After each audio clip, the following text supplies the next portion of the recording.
Bonjour, je vais corriger l'exercice 3 du TD14. Donc c'est un exercice où on fait de la calorimétrie à effet Joule. Donc c'est assez simple comme manip, hein. Vous avez un calorimètre, ça se présente comme ça. Vous avez euh, ouais, c'est une sorte de récipient et vous avez une cuve en laiton. Donc je vais la représenter ouais, comme ceci.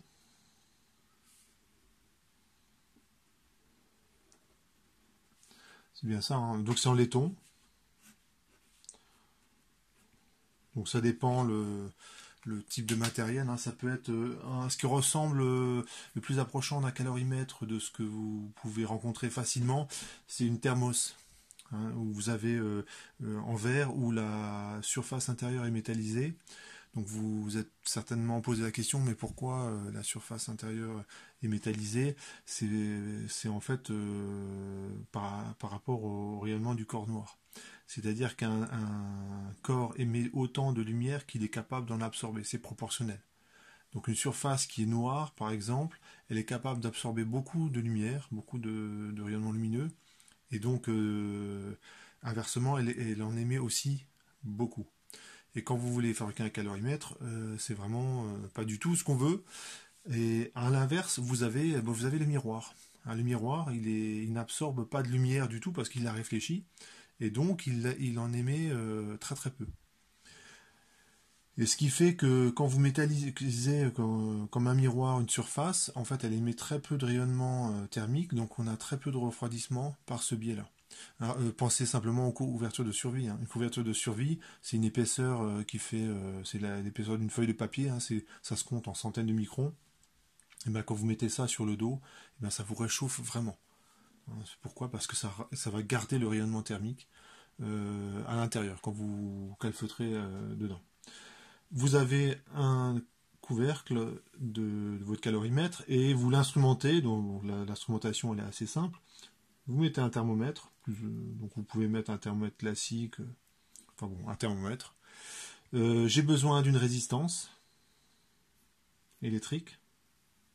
Donc ça veut dire qu'il faut tirer des câbles. Et je peux mettre une tension et il va en découler une certaine intensité qui vaut RI. Hein, puisque là, ce truc-là, là, ce que j'ai représenté, c'est une résistance. D'accord. Vous avez aussi de l'eau, hein, c'est ça, pesant spirale. Et bien sûr, on a de l'eau, donc vous remplissez d'eau. Donc je pense l'eau, elle est juste là pour assurer un bon transfert thermique entre les différentes grandeurs. Et vous avez un bloc d'aluminium, allez, que je vais représenter comme ça, qui est à l'intérieur. Donc ça fait déjà beaucoup de choses. Donc ça c'est l'aluminium. Voilà. Et on va simplement, on sait que pendant 2 minutes, on va imposer un courant de 3 ampères. 3 ampères pendant 120 secondes. C'est bien ça, 2 minutes, ouais, 120 secondes. Donc l'avantage de ça, c'est qu'on sait exactement la quantité d'énergie, le nombre de joules qu'on a introduit dans le système. Et ce qui va se passer, c'est que la température, elle va augmenter. Elle passe de température initiale, c'est 15 degrés. Et on passe à une température de 19,3 degrés Celsius. Donc il faut quand même un bon thermomètre pour mesurer au dixième de degré près. Alors pour un calorimètre, ça vaut le coup, parce que comme le système est bien calorifugé, le système a le temps de bien homogénéiser sa température sur l'ensemble du système. Donc voilà, ça vaut le coup d'utiliser des thermomètres qui sont vraiment précis. Et je vais simplement écrire le premier principe entre l'état initial et final. Donc delta U de mon système, alors dans mon système il y a quoi? Il y a l'aluminium, il y a la résistance, et on vous dit que sa capacité elle est négligeable, capacité thermique, donc elle doit être toute petite. Je mets aussi le thermomètre qui doit lui aussi être tout petit.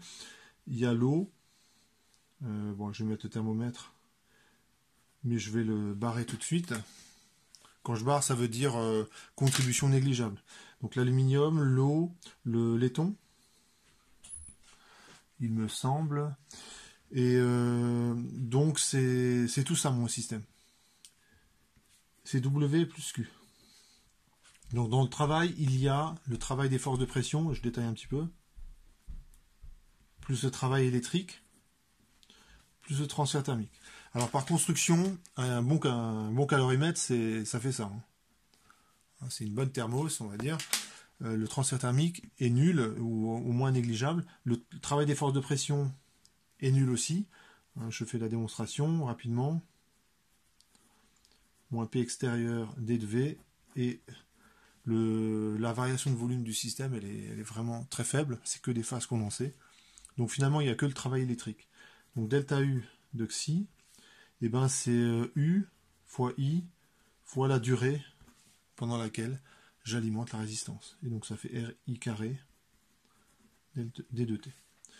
Maintenant, je vais utiliser l'extensivité de U.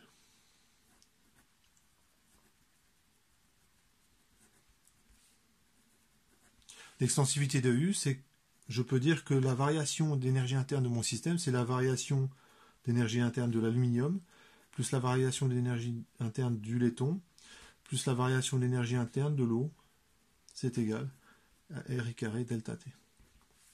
Et là, je vais détailler chacun de ces termes, et bien sûr, je vais faire des hypothèses pour que les calculs ne soient pas trop compliqués. Alors, ça fait l'intégrale de la masse d'alu fois la capacité thermique massique de l'alu. D'accord? Ça, c'est la capacité thermique massique, je la multiplie par la masse. Plus l'intégrale, donc de TI à TF,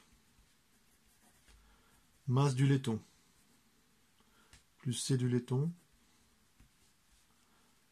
D de T, plus, même chose, ça prend un petit peu...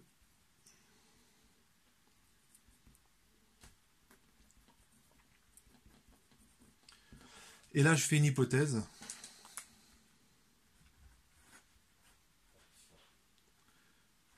Les capacités thermiques, alors je mets I ici pour dire que c'est soit l'aluminium, soit le laiton, soit l'eau, ça ne dépend pas de la température. Ce qui fait que chacun de ces termes-là,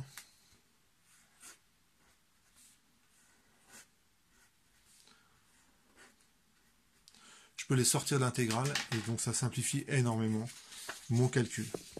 Donc je continue. Ça donne la masse d'alu fois la capacité thermique de l'alu que je cherche, fois T final moins T initial, plus la masse de laiton, fois la capacité thermique de laiton, fois T final moins T initial, plus, je continue en dessous, masse de l'eau, fois la capacité thermique massique de l'eau, égale RI carré D de T. Et bien il ne me reste plus qu'à isoler la capacité thermique massique de l'aluminium. C'est bien ce qu'on vous demande. Hein. Et ensuite de faire l'application numérique. Voilà, j'ai fait l'application numérique et on trouve une capacité thermique massique qui vaut ceci. Alors je vous fais juste remarquer un truc, c'est la capacité thermique massique de l'eau, elle est à peu près 10 fois plus grande, bon ici c'est on va dire 5 fois plus grande que la capacité thermique massique du laiton ou de l'aluminium. Hein, donc l'eau est capable de stocker beaucoup d'énergie. Dit autrement, si vous voulez chauffer de l'eau, il faut dépenser beaucoup d'énergie pour ne serait-ce que de gagner 1 degré. Avec la même quantité d'énergie, vous allez augmenter de 10 fois plus facilement la température d'un bloc de laiton que de l'eau. Hein, donc on fait bouillir des pâtes, et ben on dépense beaucoup d'énergie. Voilà, pour cet exercice.